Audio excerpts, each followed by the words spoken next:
Hello and welcome to Pharma Warrior. So in this video we are going to discuss about one very important application जिसका बहुत सारे student काफी time से इंतजार कर रहे थे। Maharashtra state online counselling for M pharmacy, यानी जो एम फार्मेसी के जो एडमिशन होते हैं महाराष्ट्र के अंदर, तो वो ऑनलाइन पोर्टल के थ्रू होते हैं। तो आज की डेट में government of Maharashtra state common entrance test cell ने जो है नोटिफिकेशन दे दी है इसके रिगार्डिंग। तो आपके जो एम फार्मेसी और फार्म डी इनके जो है एडमिशन प्रोसेस के बारे में नोटिफिकेशन आ गया है। तो ये आपको कहाँ पर देखने को मिलेगा कि एक ऑफिशियल वेबसाइट है, दैट इज cetcell.maha.cet.org। तो जैसे ही आप इस वेबसाइट के ऊपर जाओगे तो एक लैंडिंग पेज ओपन होगा। तो यहाँ पर एम फार्मेसी और फार्म डी पीबी करके ऑप्शन आएगा। तो यहाँ पर आपको जैसे क्लिक करना है, यहाँ पर आप क्लिक करोगे तो आप इस वाली एक वेबसाइट के ऊपर रिडायरेक्ट हो जाओगे। ओके, सो यहाँ पर इन्होंने जो बताया है कि यहाँ पर इनका जो रजिस्ट्रेशन प्रोसेस है वो ऑलरेडी स्टार्ट है। यहाँ पर विंडो आ चुकी है न्यू कैंडिडेट रजिस्ट्रेशन, और अगर आपने ऑलरेडी रजिस्टर किया है तो आपको यहाँ पर क्लिक करना है। ओके, सो यहाँ पर जो है फर्स्ट नोटिफिकेशन आ गया है। जो कुछ भी नोटिफिकेशन इनकी तरफ से होंगे वो सारा कुछ यहाँ पर आपको रिसीव होंगे। ओके, सो इस नोटिफिकेशन की हम बात करते हैं। ये नोटिफिकेशन मैंने डाउनलोड कर लिया है। तो यहाँ पर देखिए ये नोटिफिकेशन 17/7/2023 को रिलीज किया गया है। So for the admission notice for M pharma pharm D PB for academic year 2023-24, यानी अभी का एकेडमिक ईयर के बारे में नोटिफिकेशन है। तो इसके अंदर बहुत सारी डिटेल्स है, हम लोग ज़्यादा इसको बाद में डिस्कस करेंगे। आपको कैसे फॉर्म फिलअप करना है वो सारी चीज़ें मैं बाद में बताऊंगा, लेकिन जस्ट इस वीडियो के अंदर फॉर इंफॉर्मेशन पर्पज हम लोग सारी नोटिफिकेशन देख लेते हैं, इनका क्राइटेरिया वगैरह क्या है।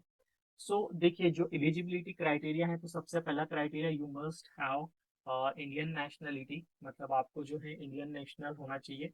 देन आपका जो बी फार्मेसी का डिग्री है वो पास होना चाहिए विद एटलीस्ट 55 मार्क्स होना चाहिए, 55% आपको होना चाहिए। और अगर आप कोई बैकवर्ड क्लास से आते हो या फिर ईडब्ल्यूएस वगैरह से आते हो तो आपको एटलीस्ट 50% मार्क्स चाहिए। देन आपका जो है जीपैट के अंदर नॉन जीरो स्कोर चाहिए, ठीक है, नॉन जीरो स्कोर आपका जीपैट के अंदर चाहिए। और अगर आप स्पॉन्सर कैंडिडेट हैं तो आपको मिनिमम 2 इयर्स का फुल टाइम वर्क एक्सपीरियंस होना चाहिए। क्यों यहाँ पर ये जो क्राइटेरिया था वो एम फार्म के लिए था, फार्म डी के लिए भी लगभग सेम क्राइटेरिया है। अगर आप जनरल कैटेगरी से हैं तो आपको 1000 रुपीज फीस पे करना है। अगर आप रिजर्व कैटेगरी से हैं, reserve category means SC ST, VJ DT OBC, then SBC EWS NT की जो फीस पेमेंट रहेंगी वो 800 रुपीज। और अगर कोई NRI कैंडिडेट है तो उसके लिए 5000 रुपीज फीस है।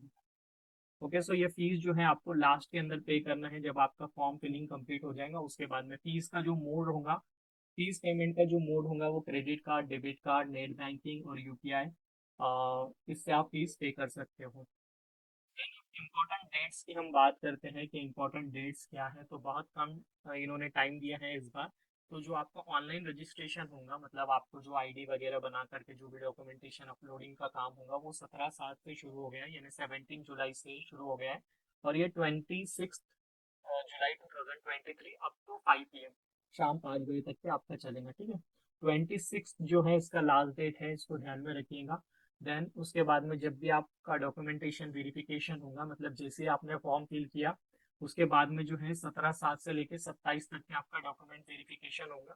यानी हो सकता है कि आपने 17 को फॉर्म फिल किया तो आपका 18 को भी डॉक्यूमेंट वेरिफिकेशन हो जाए। ये डिपेंड करता है कि मतलब आप कौन सा सेंटर सिलेक्ट कर रहे हो उसके ऊपर। ओके, जो डॉक्यूमेंट वेरिफिकेशन होगा तो मोस्टली वो दो तरीके का होगा। एक तो आपका जो है फिजिकल होगा, और जो दूसरा होगा वो जो डॉक्यूमेंट वेरिफिकेशन है वो दो तरीके से होंगे।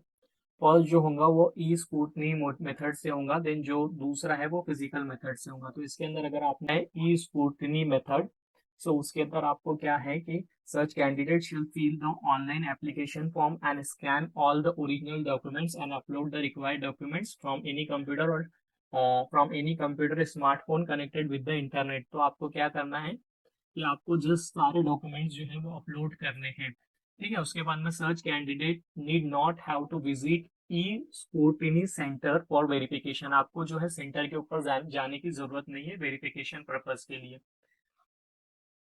देन जो सेकंड मेथड है, सेकंड मेथड के अंदर क्या है, आपका जो फिजिकल मेथड है, ठीक है।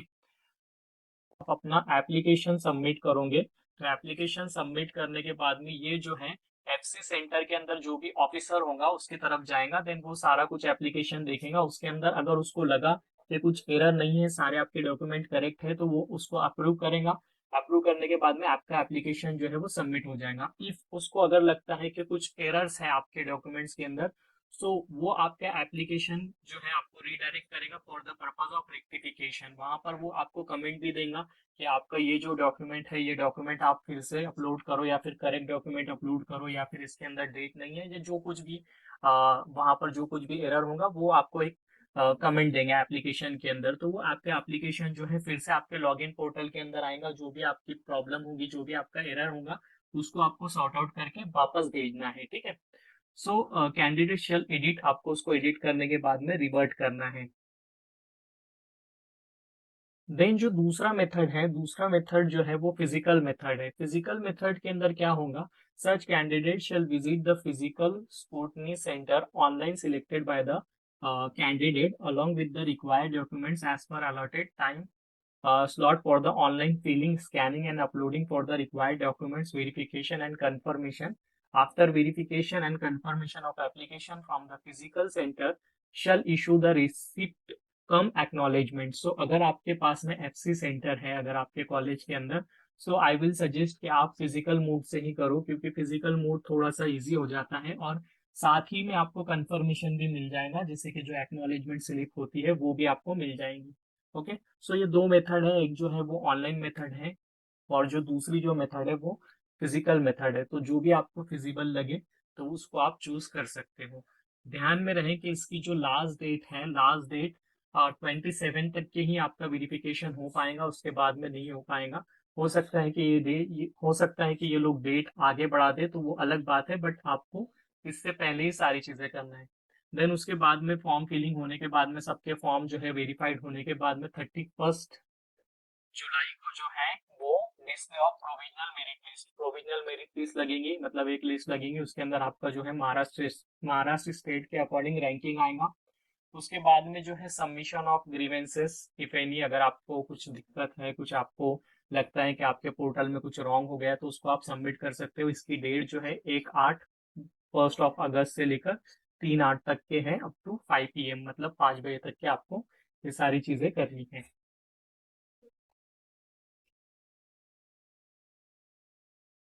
देन जो है आपका फाइनल मेरिट लिस्ट लगता है। फाइनल मेरिट लिस्ट 5 अगस्त 2023 को लगेगा। उसके बाद में फाइनल मेरिट लिस्ट के बाद में जो है आपका जो भी सीट्स मैट्रिक्स रहेगा, मतलब कौन से कॉलेजेस में कितना सीट्स है, उसका भी एक लिस्ट आ जाएगा 5 तारीख को। देन जो है आपका कैप राउंड फर्स्ट जो है, ये इंपॉर्टेंट है, कैप राउंड फर्स्ट जो स्टार्ट होगा। सो online submission and confirmation of the option form, option form आपको सबमिट करना रहेगा 6 अगस्त 2023 से लेके 8 अगस्त 2023 तक के। सो आपको 2 से 3 दिन मिलेंगे, इसके अंदर आपको जो है ऑप्शन फॉर्म फिलिंग करना रहेगा। ऑप्शन फॉर्म जो है आपको ध्यान से भरना है, क्योंकि जो फर्स्ट ऑप्शन होता है मेरे ख्याल से वो लास्ट ईयर ऑटो फ्रीज का था। सो जो भी आप फर्स्ट ऑप्शन डाल रहे हो उसको थोड़ा ध्यान से डालिएगा, कहीं ऐसा ना हो जाए कि आपने कोई गलत कॉलेज डाल दिया और वो आपका फर्स्ट राउंड के अंदर ही ऑटो फ्रीज हो गया, तो आपको फिर वहीं पर ही एडमिशन लेना पड़ेगा। तो ऑप्शन फॉर्म जो है आपको बहुत ही केयरफुली और बहुत ही केयर करके ऑप्शन फॉर्म फिल करना है। देन जो है आपका एक्सेप्टेंस जो है वो 10/8 से लेके 12/8 तक के 2 दिन आपको दिया है एक्सेप्टेंस करने के लिए। उसके बाद में रिपोर्टिंग टाइम है आपका, जो भी इंस्टीट्यूट अलॉट हुआ है उसको रिपोर्ट करना है। देन कैप 2 जो है वो 14/8/2023 से स्टार्ट हो रहा है, यानी अगर आपको फर्स्ट राउंड के अंदर कोई कॉलेज नहीं मिला है या फिर आप बेटरमेंट चाहते हो, तो उसको आप सेकेंड राउंड के अंदर जा सकते हो। सेकेंड राउंड जो है उसके अंदर जो है फॉर्म फिलिंग का जो डेट है वो है 16/8/2023 से लेके 18/8/2023 तक के, मतलब आपको और 2 दिन मिलेंगे, 16 तारीख से 18 तारीख के बीच में। उसके अंदर आप सेकेंड राउंड के लिए अप्लाई कर सकते हो ऑप्शन फॉर्म, ठीक है। उसके बाद में जब आपको सेकेंड राउंड का जो रिजल्ट लगेगा वो 21 को लगेगा, और उसके बाद में आप इसको एक्सेप्ट कर सकते हो या फिर नॉट प्लेस कर सकते हो, अगर आपको बेटरमेंट जाना है तो।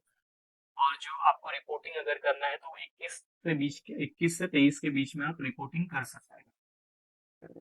देन थर्ड राउंड भी है इस बार, मतलब लास्ट 2 ईयर से ऐसा हो रहा था कि 2 ही राउंड होते थे, राउंड 1 एंड राउंड 2, और राउंड थर्ड जो होता था वो इंस्टीट्यूट लेवल के ऊपर होता था। बहुत सारे स्टूडेंट्स को एडमिशन नहीं मिल पाते थे, तो इस बार ये बात अच्छी है कि इस बार जो है कैप राउंड थर्ड तक के है, मतलब आपको 3 राउंड देखने को मिलेंगे। सो कैप राउंड थर्ड का जो है वो प्रोविजनल वैकेंट सीट, जो भी वैकेंट सीट कैप राउंड 2 के अंदर बची है, वो आपको यहाँ पर देखने को मिलेगा। थर्ड राउंड के लिए कितनी सीट बची है वो आपको मिलेगा 24/8/2023 को। उसके बाद में जब आप थर्ड राउंड के लिए एप्लीकेशन फॉर्म भर सकते हो।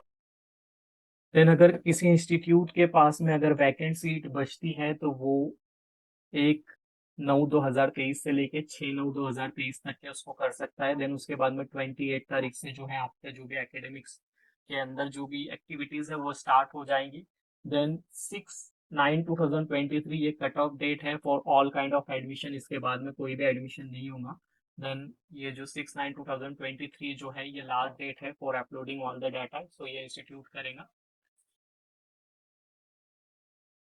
देन इस नोटिस के अंदर एक इम्पोर्टेंट बात ये भी है कि अगर कोई कैंडिडेट बिलोंग करता है कैटेगरी से, for example SC, BJ, DT, NT, then OBC, SBC, और जो भी अदर कैटेगरी से बिलोंग करते हैं, तो इनको जो है क्या कास्ट वैलिडिटी सर्टिफिकेट होना मस्ट है। ठीक है, कास्ट वैलिडिटी सर्टिफिकेट होना मस्ट है। एसटी कैटेगरी जो है वो सबमिट करेंगे schedule tribe validity certificate, and EWS जो कैंडिडेट है उनको ईडब्ल्यूएस सर्टिफिकेट सबमिट करना है।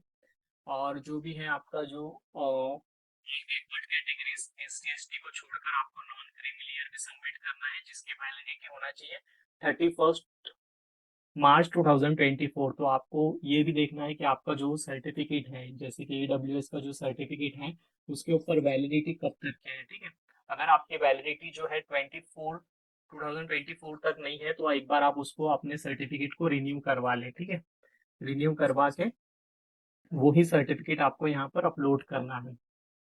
सो ये सारी चीजें आपको ध्यान रखने वाली है। देन उसके बाद में तो एक और वीडियो मैं बनाऊंगा जिसके अंदर आपको बताऊंगा कि किस तरह से रजिस्ट्रेशन करना है, रजिस्ट्रेशन का प्रोसेस क्या है।